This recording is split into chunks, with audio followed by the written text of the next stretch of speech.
Good day mga balbon. Nagbabalik na naman tayo. Nandito tayo ngayon sa Toyota Marikina. And of course, magpapasalamat muna tayo sa kaibigan natin, kay Dennis Mogan. Ito yung information niya. Reach out lang kayo sa kanya. Any question, pare, pagdating sa Toyota vehicles, yan, reach out nyo lang siya. Okay, nandito tayo ngayon. Bakit? Because we are going to do a quick walk around lang ng Hilux. This is the Hilux Conquest 2.8 4x4 automatic transmission. Unang tingin mo pa lang, actually, nakita mo yung pwesto nyo sa mismong corner ng dealership. Mapapansin mo talaga siya eh. Kulay puti pa, poging-pogi. Initial view kasi pare, ano siya, mas lumapad siya eh, no? Pero actually, this generation, I think, siguro running 10 years na to eh, na puro parang facelift lang yung nangyayari. Pero yung makina niya and the transmission are the same. Basically kasi, syempre, Toyota to. Ang Toyota, napaka-reliable. So, kung di naman sira, di ba, ba't mo papalitan? So, it's working for them, it's working for the clients, for the users. So, magaling yung Toyota. Okay, tara, pasok tayo. Yan, plastic to. May mga fake stitching dito. Pero, plastic yan, durable plastic. Pero ito, this is leather. Ayan, totoong stitching yan, yun dyan. Yan. And then your speakers, one bottle holder, and then lagay ng documents or something. So may grab handle, of course. Sa mga ganito sasakyan, dapat meron ito. Importante yan. Okay, nice. So, siyempre, papakinggan natin kung ano tunog pagka sinarado. Okay. Pretty much normal for me. All black. Pati itong roof niya. Kasi usually, pag yung mga lower variants nito, black yung interior dito, pero this is gray. Pero this time, this is all black. So, stig na stig. Ang daming tech nito, pero we will not go deep into that. Alam naman tayo, walk around din tayo kung ano lang yung mga nakikita natin, and alam natin, yun lang yung pinag-uusapan natin. So, of course, pagka meron kayong information that I don't know, you can easily comment down below para magkaroon tayong discussion. Unahin natin tong steering wheel, wrapped with leather. Tapos, ang dami niyang mga pindutan dyan. This is the volume. So, this is basically control dun sa infotainment system for volume up or mute mo o pagkasasagot ka ng tawag. This is the control for the cluster itself. Yan, meron mga back button dyan. And then, meron siyang cruise control. 2 analog gauges. So, the RPM saka yung kilometers per hour, and then your fuel gauge is there. Tapos, meron kang middle computer dito. Basically, nandyan yung milyahe. Tapos, may tweeter ka dun kaagad, tol, oh. O, magkabila yan, may tweeter, tol. So, overall, 4 speakers plus 2 tweeter. Plastic. This is plastic. Plastic. Yung air vents. Okay, ang kulit na air vents ito, yo, parang ano lang, yo. Manipis lang, pero okay naman. Malalaki naman yung butas niya, pero yung style niya kasi is pa-slim. Okay din siya. Tapos, ang galing, oh. Toyota talaga, oh. Meron pa rin orasan, eh, oh. May clock pa rin siya.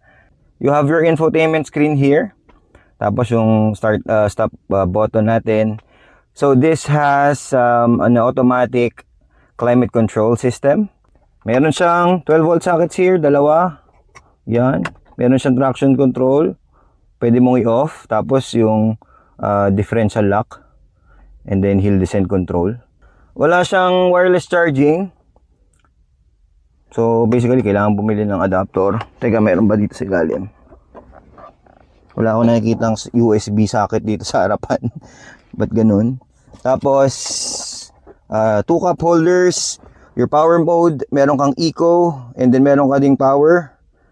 So, yan, may option ka na ganyan. And then, automatic transmission. I really like this configuration, yung merong up and down. Instead of yung may pinipindot dito, merong mga ganun transmission kasi na pinipindot na lang. I actually prefer yung meron mismong action ng hand instead of pinipindot lang. Meron kang something dito, may butas lagayan ng mga card, ganyan, coins. You have your conventional handbrake. Meron kang armrest. Yan, may butas naman siya. Meron naman siyang storage. Pretty decent amount of storage. And then, meron kang dampened glove compartment dyan. Yan. So, leather seats, and then, it is automatic. So, kung gusto mong itaas yung upuan mo, yan, yeah! Tapos kung gusto mong iabante, yeah! Ayan. Meron kang airbags dito, meron kang airbags dito sa passenger, meron kang airbags dito sa baba. And then, you will have your auto-dimming rear view mirrors. Of course, meron ka dapat na lagayan ng shades. Then your lights here. Tapos, walang vanity mirror pero may lagayan ng card, may siksikan ng card. So for passenger, meron vanity mirror.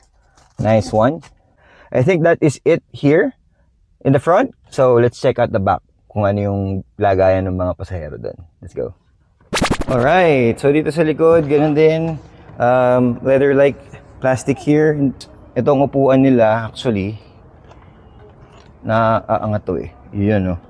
So, yan. Meron kang pwede maging storage dyan. Natin. Meron kang gustong i-hide away para hindi nila makita. Pwede. Ganun din sa kabila na iaangat din yon. Grab handle for the passenger. So, that's good. That's really good. Let's go. Okay. Ayan. Well, so this is my driving position. Yan. Kita nyo naman, meron namang room kasi ayos din yung pagkakagawa ng seats. Kasi, pag ganun siya, parang papasok concaved. So, medyo nabigyan ng space dito. Tapos, meron kang sabitan ng gulay. O kung ano man yung pinamili mo, pwede mong isabit dyan, plastic or paper bag. Your headroom, okay naman. Well, mukhang komportable naman dito. Pinapansin ko lang, yung ibabaw niya is parang papasok na ganun. So, yan, okay naman. Kumbaga, kung tatlo, sasagad ka dito, mukhang kasya naman yung tatlo. Medyo parang may ilang ka lang ng konti kasi nga, yun, masyadong malapit yung itong part na to. Meron kang rear air vents, kapatid. Meron kang dalawang air vents dito. However, there's no charging port. Ba't ganun? Wala kang USB charging port. Meron ka lang ditong air vents. So, komportable ka lang ng ganun. So, meron dalawang doon. Meron namang dalawang 12 volt dun sa harap. Kailangan mo na mahabang wire. Kung gusto mong mag-charge, sa dito ka sa likod. Anyway, that's it here sa likod. Check out naman natin yung bed. Tara. Ayan kitang-kita mo naman to, Conquest. If you will check here, instead na diretso siyang ganun, papasok siya na ganun. Alright, so you will have your Toyota badging here, your Hilux, yung brake light mo is nasa tailgate, and then the V badge here. Meron na rin siyang kasamang sports bar. So this comes standard with this 4x4. So, pag binuksan mo to, hindi naman mabigat, assisted. So, of course, standard bed liner for this variant. Yan. So, meron siyang 4 na anchor points sa 4 na dulo. So far, sa mga na-check out natin na pickups, parang ito yung pinakamaliit na bed na nakita ko. Okay naman yung mga banat niya rito, mga welding. Yan. Tapos assisted kasi siya. Ayan Hindi na siya mabigat di ba? Ayan, nice. Pero maganda rin tong niya, taillight niya. Umaabot dito sa likod. Itong mga fenders na to, actually, ito yung nagpamacho sa kanya And then, meron na siyang mudguard. This variant comes in with 18-inch aluminum wheels and it matched with a dual-wheeler Bridgestone tires and it's a highway terrain. And then yung standard stepboard mo, blocked out yung mga door handles. So nakita ko kasi meron siyang roof rails. So I tried to climb up. When I climbed up, ito yung bumungad sa akin tolo. Caution, loading is prohibited, ornament only. So, ibig sabihin nun, lang to, garnish lang, kumbaga. Diba? So, kung maglalagay ka ng roof rack, kailangan mo siguro siyang palitan kasi hindi siya pwedeng lagyan ng load You will have your repeaters on your side mirrors. And then, meron din siyang camera. So, this variant, I believe, comes with a 360 camera. Tuwa ako dito sa part na to. Ayan. So, from here, it will continue pupunta dito sa may gilid. Kung papalitan mo ng sapatos kagad to, sigurado ako, popogi lalo to with this fairings na yan. Diba? Kasi kahit na maglabas ka ng konti, hindi siya susobra. Diba? Hindi siya susobra dito. Meron pa siyang clearance. Ayan, oh. Ayan to lang, pogi, oh. Oh. Then you have these are your fog lamps. Tapos, ayan, oh. Oh, projector, headlights. Yan, oh. So, ang ganda, no? Ganda na, gusto ko yung design na yon. Yan, yung all black na yan sa mukha. And then, ang laki ng badging. And then, you have your camera here. Yan, no? Oh, diba? Impression ko, sa Hilux talaga, parang sobrang tigas nung kaha niya. Parang sobrang tibay niya, eh. Pagka tinignan mo, di ba? Kaya ang ganda, eh. Oh, hindi ko pala napakita sa inyo. Ito yung rear camera niya. And of course, let's check the engine. So natin, ito yung bukasan ng hood niya. Iyon. Oh, kasama pala yun. Yung part na pala doon na black, kasama pala dun sa hood. Uy, ba? Automatic, naka-ano pala to, naka-dampened hood pala to. Yan, kitang-kita nyo naman, pang social, dampened yung hood. This Hilux has the 2.8 diesel engine mated with 6-speed automatic transmission. Turbo diesel to, eh. Ayun yung turbo niya, nasa gilid, oh. Pansin ko compressed yung mga components niya. Magkakalapit sila. Hindi sila yung tipong may mga agwat-agwat na malalaki. So, ayan, dikit-dikit sila. Ayan yung makina niya. Yung mga radiator ngayon, plastic na. Luma na yung mga dati na, tanso.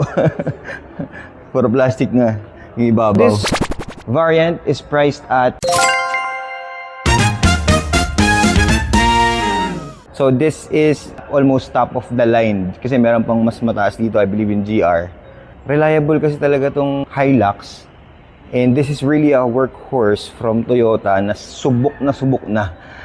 Ilang dekada na. So, yung diesel engine na to, sobrang tipid nitong diesel engine na to.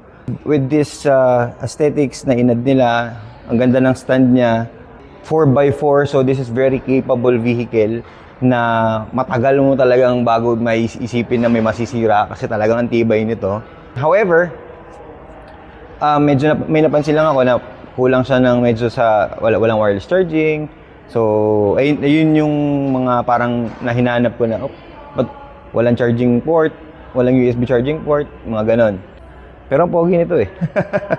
So, if you're somebody who's looking for a very reliable pickup truck, workhorse, na, ayun nga, 4x4 to, so, you can go anywhere you want. Hindi naman anywhere. You can go in a lot of places, sa mga kabundukan, pwede kang mag-trail gamit to. As a stock form, medyo makakapalag-palag ka na. Siyempre, iba pa rin yung mga hardcore, no? Wag naman yung mga hardcore na mga napapanood natin sa YouTube, di ba? Mga hardcore na mga nag-offroad. Wag na, hindi naman ganun, di ba? I'm actually looking for the lower variants, yung mga mas affordable na ano. Pero this is really, kung meron kang pambili, kumbaga, kung may budget ka naman, dito ako pupunta. Pero kung budgeting ka, meron naman itong mga lower variants na baka mas swak dun sa budget mo tsaka sa gusto mo. Di ba? Eh, syempre, pag ganito yung sasakyan mo, talagang ang lakas ng dating mo, di ba? Alright. Okay, mga balbon. Ayun lang yung nakita natin dito ngayon sa quick walk around. Baka hindi ka pa nakasubscribe to, subscribe ka na. Kung mahilig ka talaga sa mga ganitong mga car reviews, sama ka sa akin, dire-diretso to. Experience natin to mga to, di ba? Okay, mga balbon. Tara, sa tagumpay.